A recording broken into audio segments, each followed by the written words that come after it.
नमस्कार, माझे नाव आहे सुनील जयसिंग पावरा। आज आम्ही आपल्याला दाखवणार आहे एक छोटंसं नाटक। ते एक म्हणजे एका आजाराबद्दल। तो आजार काय आणि कशामुळे होतो आणि त्याच्यावर उपचार काय करायचा। चला तर मग करूया सुरुवात। एका कुटुंबात आई व त्यांच्यासोबत मुलगी, जवळ आणि त्यांना एक मुलगी असे 4 सदस्य राहतात।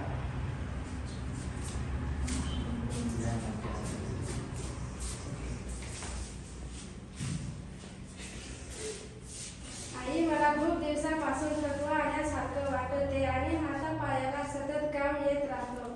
थोडंसं काहीतरी झालं तर दुखतंय करते। बरं होईल ते जा तिकडे काम कर। एका आठवड्यानंतर माझे शरीर खूप दुखतंय। कुठे? कमरेत आणि सांधे पण दुखतात। तुझे हे कधीच चालू आहे। थांब मी गोळी मागवते।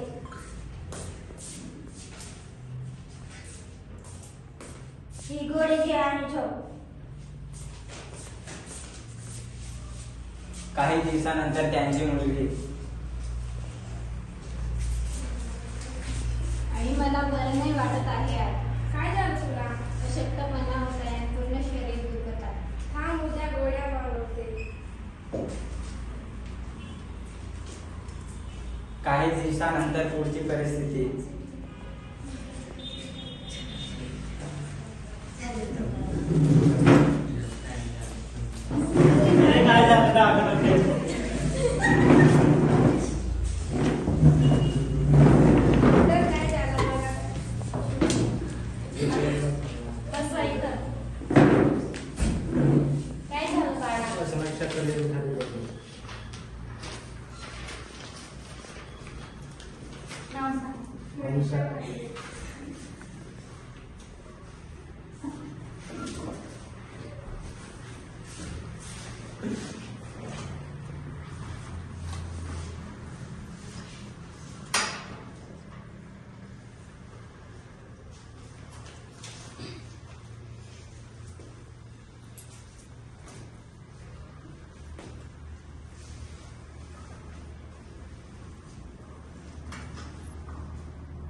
तिची रक्त तपासणी कर।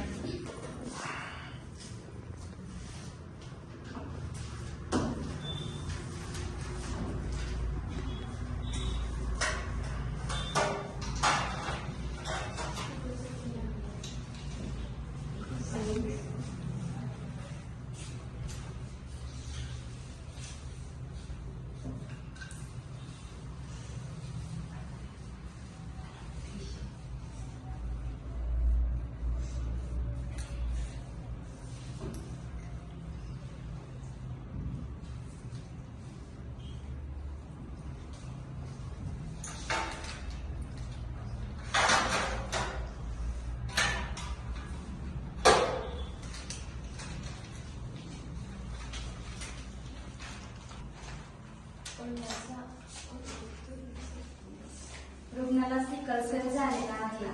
मी गोळ्या औषधे देते, ते वेळेवर घ्यायला लावा।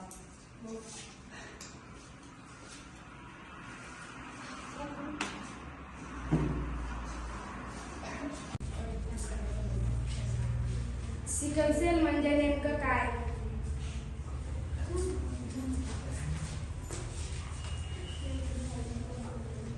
लाल रक्तपेशीचा विडासारखा आकार होतो। त्यामुळे रक्त पुरवठा खंडित होऊन शरीराला ऑक्सिजनचा पुरवठा होत नसतो। याला सिकल सेल असे म्हणतात।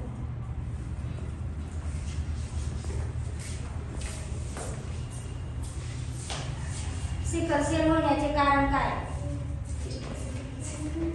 त्याचं मुख्य कारण म्हणजे अनुवांशिक घटक म्हणजेच हा रोग आई वडिलांकडून त्यांचा अपत्यामध्ये येत असतो।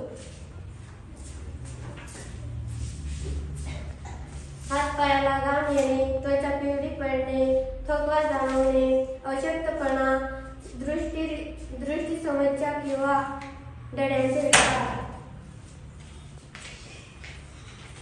तसेच पाठदुखी, सांधेदुखी, कंबरदुखी, ताप जाणवणे अशा प्रकारची लक्षणे दिसत त्वरित डॉक्टरांना भेटून तपासणी करून त्यावर उपचार करून घ्या. धन्यवाद.